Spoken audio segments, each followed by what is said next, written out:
When most people think of managerial control, what they have in mind is bureaucratic control. Let's take a look at control methods. Bureaucratic control is top-down control in which managers try to influence employee behavior by rewarding or punishing employees for compliance or non-compliance with organizational policies, rules, and procedures.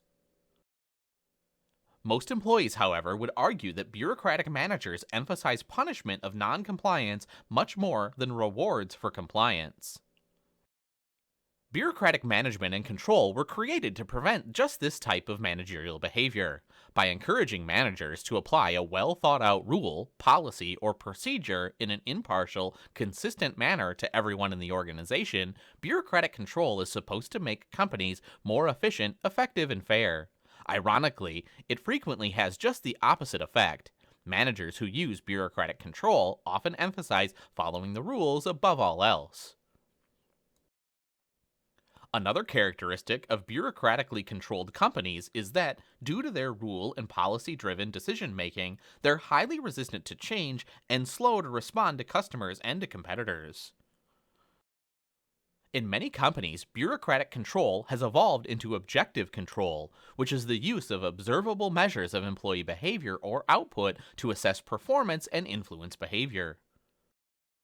However, bureaucratic control focuses on whether policies and rules are followed. Objective control focuses on observing and measuring worker behavior or output. There are two kinds of objective control: behavior control and output control.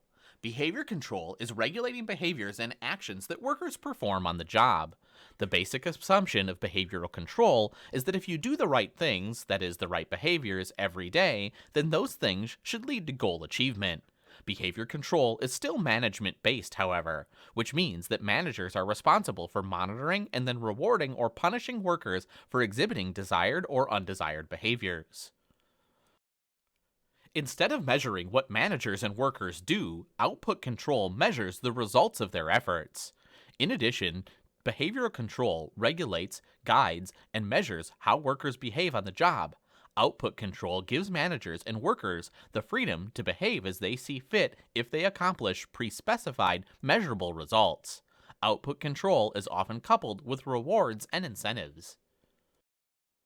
Rather than monitoring rules, behavior, or output, another way to control what goes on in organizations is to use normative control to shape the beliefs and values of the people who work there.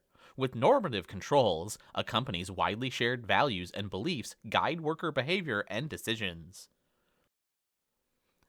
Normative controls are created in two ways. First, companies that use normative controls are very careful about who they hire. While many companies screen potential applicants based on their abilities, normatively controlled companies are just as likely to screen potential applicants based on their attitudes and values. Second, with normative controls, managers and employees learn what they should and should not do by observing experienced employees and by listening to the stories they tell about the company. Although normative controls are based on the beliefs that are strongly held and widely shared throughout a company, concertive controls are based on the beliefs that are shaped and negotiated by work groups. Concertive control is not established oversight. Highly autonomous work groups evolve through two phases as they develop concertive control. In Phase 1, group members learn to work with each other, supervise each other's work, and develop the values and beliefs that will guide and control their behavior. And because they develop these values and beliefs themselves, work group members feel strongly about following them. The second phase in the development of concertive control is the emergence and formulation of objective rules to guide and control behavior. These beliefs and values, developed in Phase 1, usually develop into more specific objective rules as new members join the team. The clearer those rules, the easier it becomes for new members to figure out how and how not to behave.